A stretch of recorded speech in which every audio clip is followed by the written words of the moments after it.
સામાજિક સમરસતા મંચ આરએસએસ નો એક વિભાગ છે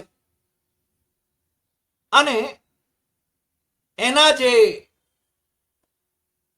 પ્રભારી રહ્યા એ પ્રિન્સિપલ અનિરુદ્ધ દેશપાંડે, જેમને પુણેમાં અમે એમના કાર્યાલયમાં, એમની કોલેજમાં એ નિવૃત્ત નહોતા થયા ત્યારે મળ્યા હતા.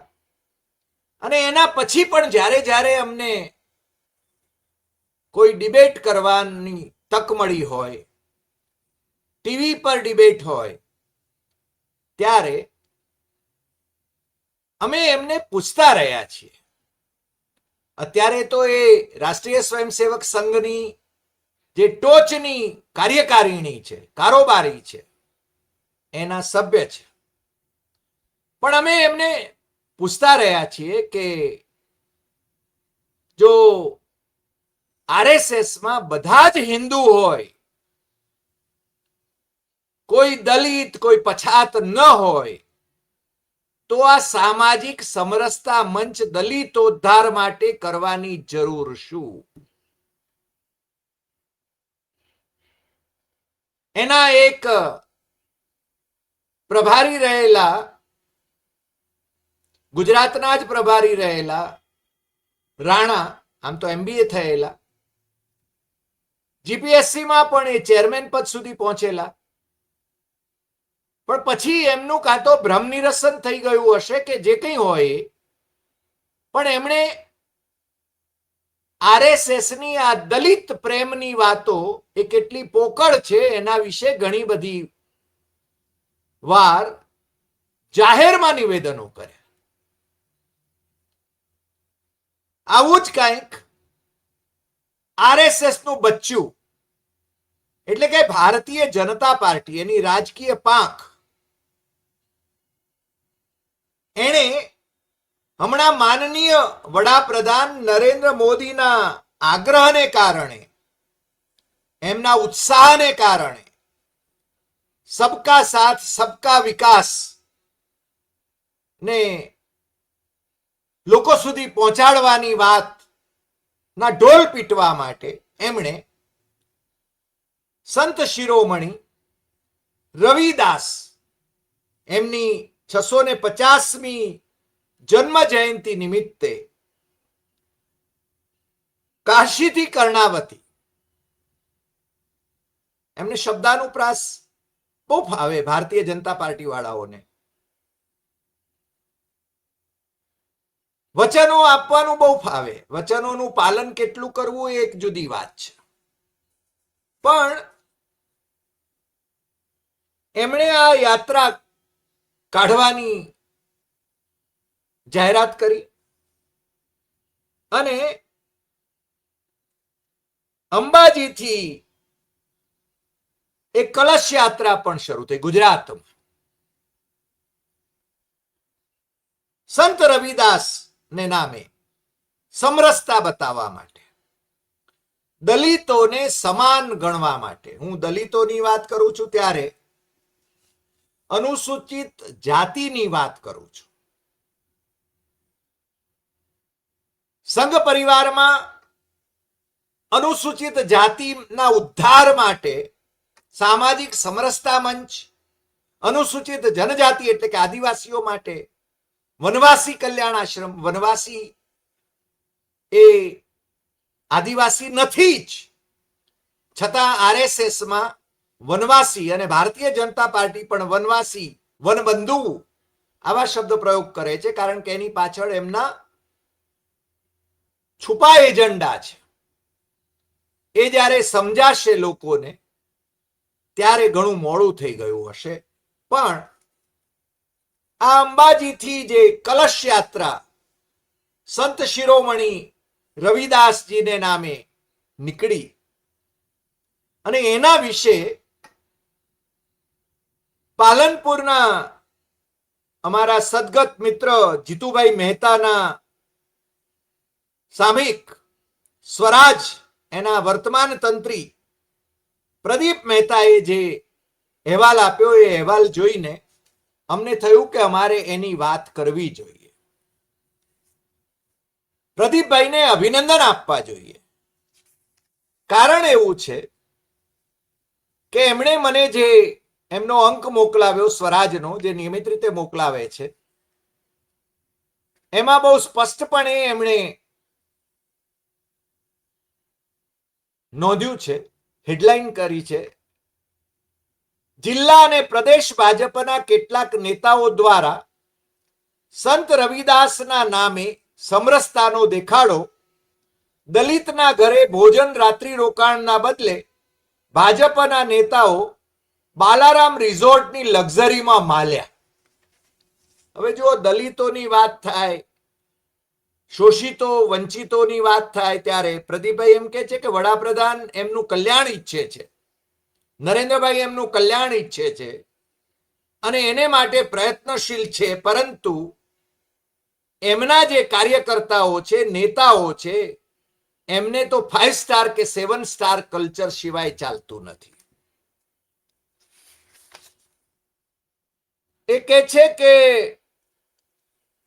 મગરવાડા જ્યારે આ કલશ યાત્રા પહોંચી, મગરવાડા પણ એક તીર્થ છે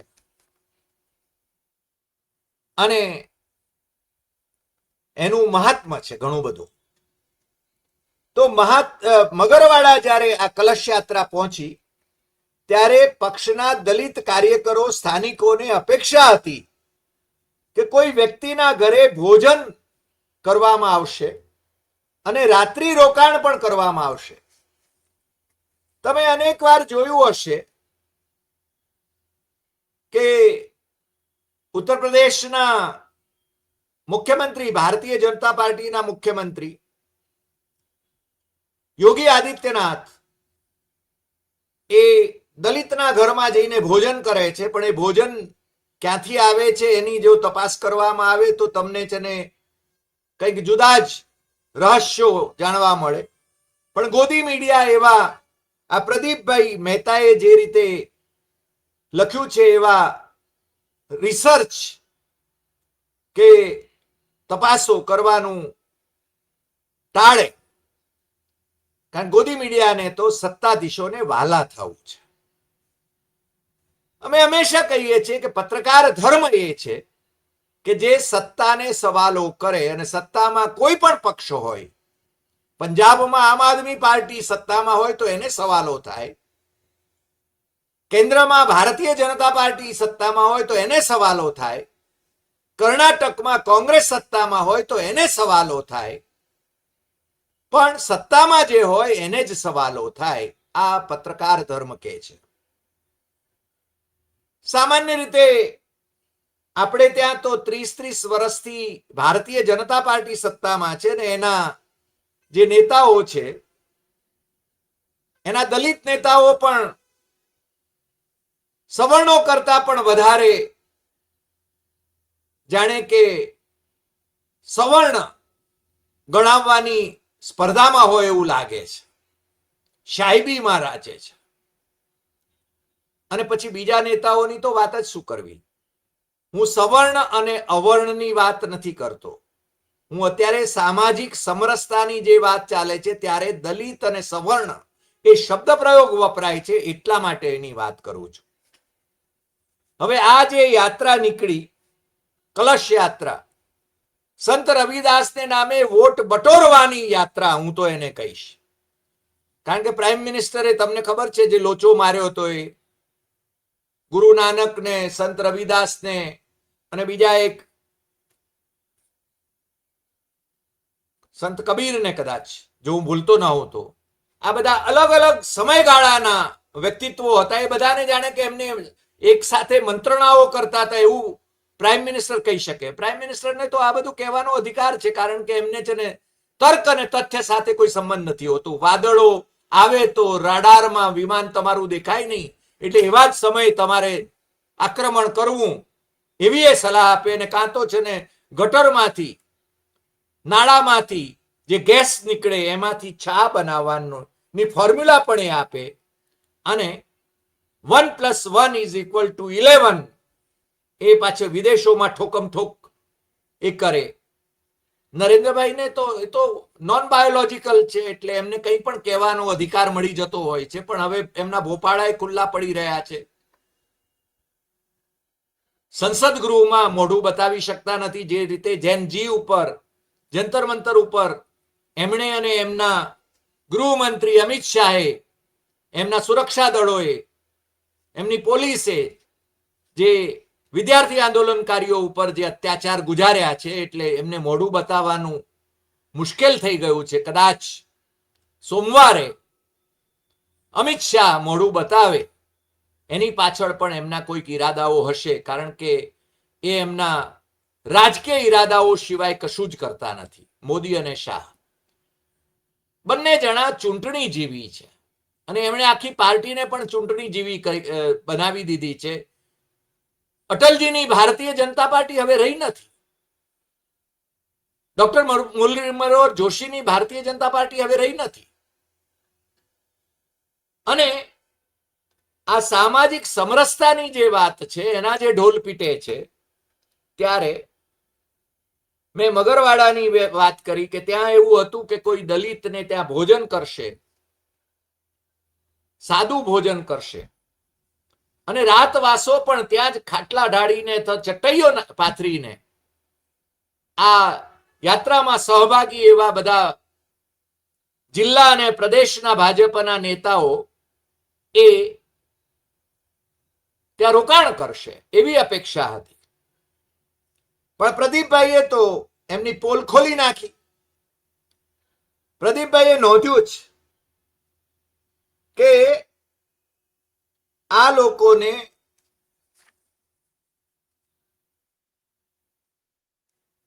ત્યાં કોઈ દલિત ને ત્યાં ભોજન કરવામાં કદાચ સંકોચ હશે, રાત્રિ રોકાણ કરવાનું કદાચ ફાવતું નહીં હોય, કારણ કે સાહેબી જોઈએ.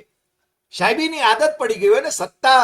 સત્તાનો ભોગવટો દાયકાઓ સુધી જ્યારે કરતા હોય ત્યારે એક પ્રકારની સાહેબી હોય. અમે ઘણી વખતે કહીએ કે ભાઈ અમે તો ખેડૂત છીએ, શેડા ઉપર લાંબો તાણીને અમે હુઈ જઈએ તો અમને છે ને ઊંઘ આવે. પણ દોમ સાહેબી, સત્તાની સાહેબી હોય. સાહેબ ઘણી વખતે મોટા સાહેબ, મહામાનવ, નોન બાયોલોજીકલ, એ ઘણી વખતે કહે છે ને કે હું તો ગરીબીમાંથી નીકળ્યો છું ને ફકીર છું, જોલા લેકે ચલ દેંગે. આપણને ક્યાં ડૂબાડી જશે એ ખબર નથી, પણ એમણે જે અવસ્થા કરી છે એ અને જે આચરણ કર્યું છે એવું જ આચરણ એમના પાર્ટીના નેતાઓ પણ કરી રહ્યા છે. એટલે પ્રદીપભાઈએ સવાલ કર્યો છે કે શું ભાજપ માટે સામાજિક સમરસતા માત્ર બેનરો અને ભાષણો પૂરતી સીમિત છે? દલિતના ઘરમાં ભોજન અને રાત્રિ રોકાણ કરવા માટે નેતાઓને કોઈ શરમ નડે છે? પ્રદીપભાઈના આ અણિયાળા સવાલો જે છે એ સવાલો ખરેખર ખૂબ મહત્વના છે, અને આ માત્ર દલિત માટે જ નહીં, આ બધાને માટે છે. પ્રદીપભાઈ જરા વડાપ્રધાન શ્રીને માઠું ન લાગે એટલા માટે જરા એક વાક્ય બીજું લખે છે. એક બાજુ દેશના પ્રધાનમંત્રી ગરીબો, વંચિતો, શોષિતો, પછાત વર્ગના લોકોને માટે એમના વિકાસની ચિંતા કરી રહ્યા છે, ત્યારે સ્થાનિક અને પ્રદેશ કક્ષાના આ નેતાઓ વૈભવી મોજશોખ કરીને પ્રજા પક્ષની છબી મલિન કરી રહ્યા છે. હવે એમને ચૂંટણી જીતતા ફાવી ગયું છે, એટલે પક્ષની છબી તો આમે મલિન થઈ ચૂકી છે, પણ એમને ખાતરી છે કે આપણે તો જીતી જવાના છીએ, કારણ કે ભૂપેન્દ્રભાઈના નામે તો કઈ વોટ મળવાના નથી, પણ નરેન્દ્ર મોદીના નામે કદાચ વોટ મળે ને આપણે છે ને ચૂંટણીની વૈતરણી તરી જઈએ એવું બને. એટલે આ જે સંત શિરોમણી રવિદાસજીને નામે જે યાત્રામાં આ લોકો જોડાયા, એમણે રાતવાસો ક્યાં કર્યો? રાતવાસો બાલારામ રિઝોર્ટ જેવી લક્ઝરી હોટેલમાં કર્યો. મને લાગે છે 5 સ્ટાર હશે કે 7 સ્ટાર હશે, એ જરા તપાસનો વિષય ખરો. પણ મેં એના ભાવ જરા જોયા, એના રૂમના ભાવ જોયા. ભોજન પણ ધારો કે ત્યાં કેટલું મોંઘું હશે એ તમે કલ્પી શકો છો. પણ આમને છે ને ભારતીય જનતા પાર્ટીના નેતાઓને, જિલ્લા અને પ્રદેશના ભારતીય જનતા પાર્ટીના નેતાઓને આ સાહેબી જોઈએ છે, લક્ઝરીમાં માલવાનું ગમે છે. પ્રદીપભાઈ કહે છે એમ.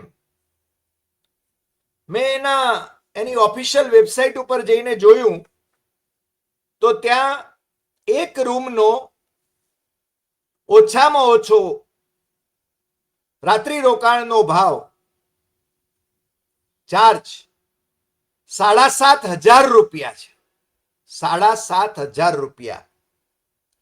અને એનાથી ઊંચી કક્ષાનો જે રૂમ હોય એનો 13,500 રૂપિયા છે ભાવ.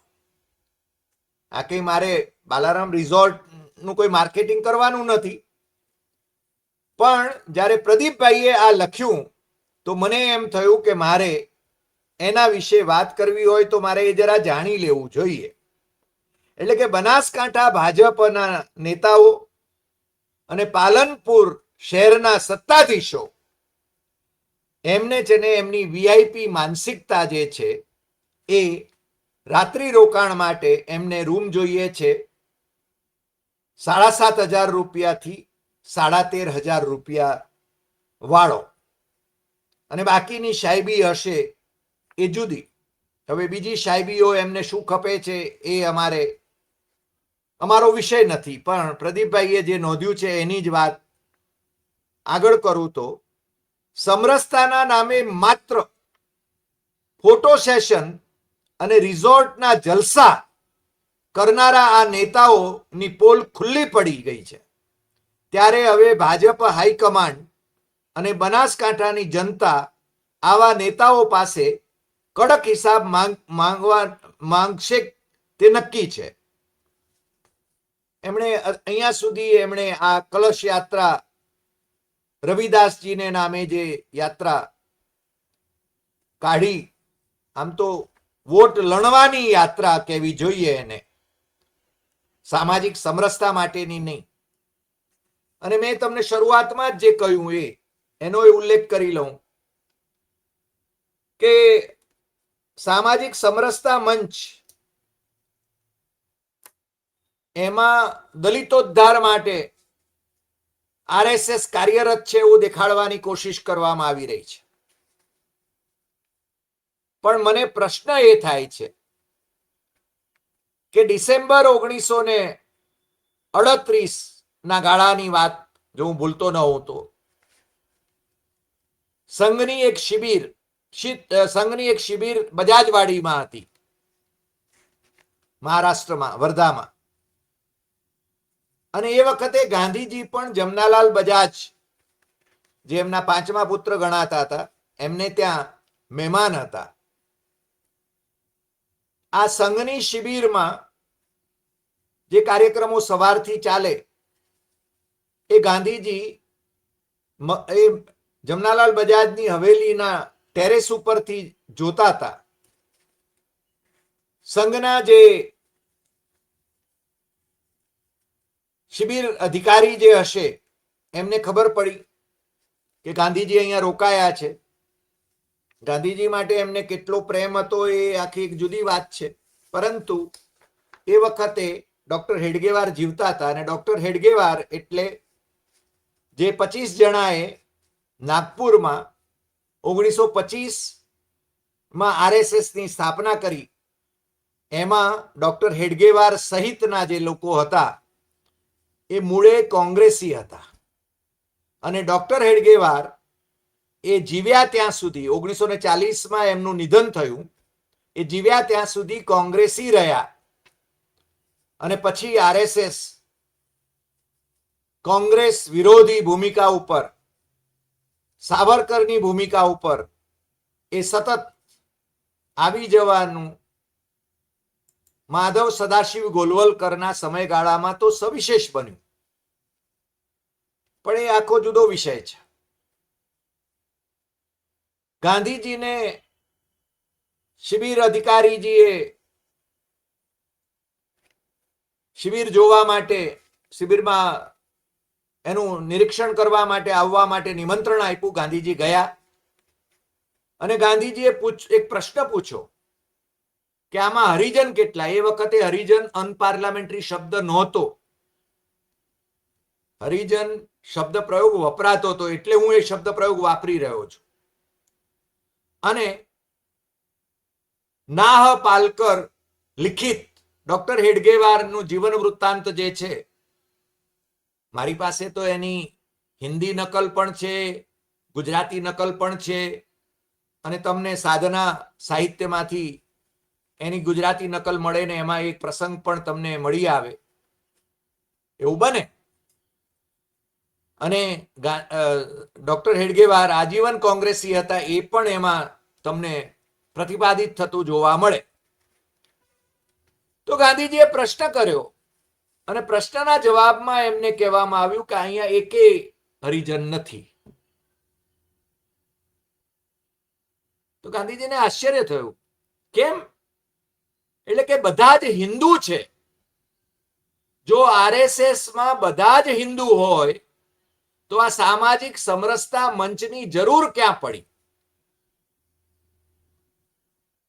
આ પ્રશ્ન હું અમારા વડીલ મિત્ર પ્રિન્સિપાલ અનિરુદ્ધ દેશપાંડેને હંમેશા પૂછતો રહ્યો છું, પણ આજ દિવસ સુધી મને એનો જવાબ નથી મળ્યો. ગોળ ગોળ જવાબ આપતા રહ્યા છે. અને આ ગોળ ગોળ જવાબમાં જ આ છે ને કલશ યાત્રા ના પણ ઘણા બધા જવાબો તમને ગોળ ગોળ જ મળે, એ સ્વાભાવિક છે. હવે એ દલિતોદ્ધાર માટે કેટલા પ્રયત્નશીલ છે એ તમે સમજી શકો છો. હમણાં વર્તમાન સરસંઘ ચાલક આરએસએસના વડા, એમણે અનામત વિશે નિવેદન કર્યું કે અનામત તો રહેવી જોઈએ, પરંતુ આરએસએસની ભૂમિકા બહુ સ્પષ્ટ છે કે આર્થિક રીતે નબળા હોય એમને માટે અનામત હોવી જોઈએ. અને એમના પ્રતિનિધિ સભા એટલે કે આરએસએસની પ્રતિનિધિ સભાના 1985 અને 2012ના ઠરાવો પણ આ જ કહે છે. અને નરેન્દ્ર મોદીએ બંધારણ બદલીને ઈડબ્લ્યુએસ જે આપી, એ પણ આરએસએસની આ જ ભૂમિકા ઉપર આપી. અને આવતા દિવસોમાં ફરીને એકવાર દેશમાં અનામત વિરોધી આંદોલન એ જાગવાનું છે. અને એની શરૂઆતના પડઘા એ ગુજરાતમાં પડવા માંડ્યા છે, કારણ કે ગુજરાત એમની પ્રયોગશાળા છે. એટલે દલિતો, આદિવાસી, ઓબીસી, ઈડબ્લ્યુએસ વાળા, આ બધા અનામત વાળા જે છે, એમણે સતર્ક થવાની જરૂર છે. કારણ કે અનામત હટાવો, દેશ બચાવો, એ છે ને આંદોલન આવતા દિવસોમાં શરૂ થવાનું છે.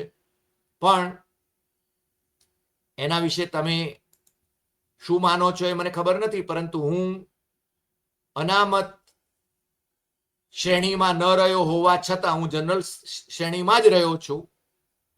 અનામતનો લાભ લેવાનો પ્રયત્ન મારે ક્યાંય કરવાની જરૂર નથી પડી, છતાં હું અનામતનો ટેકેદાર છું.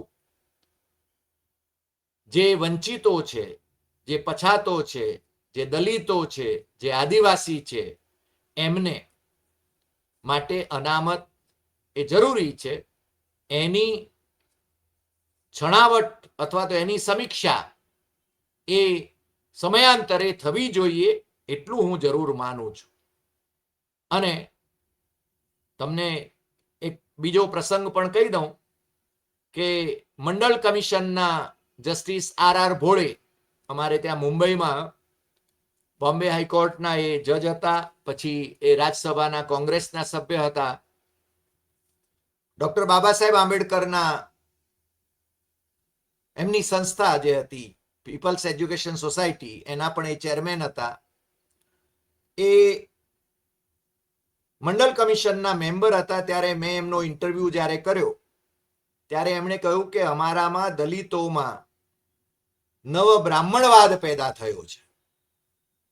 અને હું એવું માનું છું, એટલે કે જસ્ટિસ બોર્ડે કહ્યું હતું, એટલે હું હરિદેસાઈ નહીં, જસ્ટિસ બોર્ડે એમ કહ્યું કે હું એમ માનું છું કે 2 પેઢી સુધી જ અનામતનો લાભ મળવો જોઈએ, પછી નહીં.